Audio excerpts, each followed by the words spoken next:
Hello bachcho, let's read the question.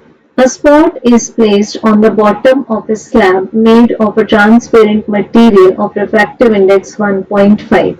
The spot is viewed vertically from the top and it seems to be raised by 2 centimeter then the height of the slab is. So बच्चों consider कर लेंगे हम इस तरह से एक slab.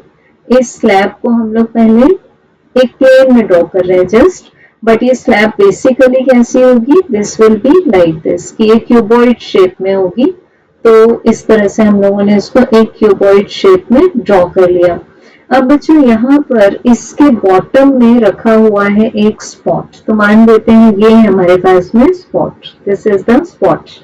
अब इस ट्रांसपेरेंट मटेरियल का रिफ्रैक्टिव इंडेक्स यानी कि म्यू की वैल्यू है 1.5 और इस स्पॉट को जब हम वर्टिकली देखते हैं, यहाँ से जब इसको ऑब्जर्व किया जाता है, यहाँ से हम इसको ऑब्जर्व करते हैं तो ये अपनी ओरिजिनल पोजीशन से 2 सेंटीमीटर रेज्ड कंडीशन में दिखाई देता है. तो मान लेते हैं कि इस स्लैब की थिकनेस है d.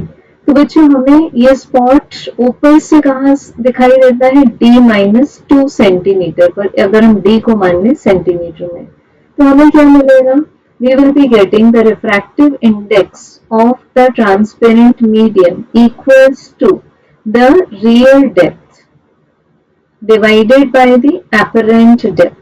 अब रियल डेप्थ क्या है हमारे पास में, वो बिल्कुल बॉटम में रखा है. इसका मतलब है रियल डेप्थ को मानेंगे d और एपरेंट डेप्थ जहां पर हमें वो स्पॉट अपीयर हो रहा है 2 सेंटीमीटर ऊपर, वो है d-2. सो ये आ जाएगा हमारे पास में म्यू. अब म्यू की वैल्यू गिवन है 1.5 तो क्रॉस मल्टीप्लाई कर देंगे. We get 1.5d minus 3 equals to d. So यहाँ से हमें मिल जाएगा 0.5d इक्वल्स टू 3. तो बच्चों हमें d का आंसर मिल जाएगा 6 centimetre. So correct answer is option C. Thank you.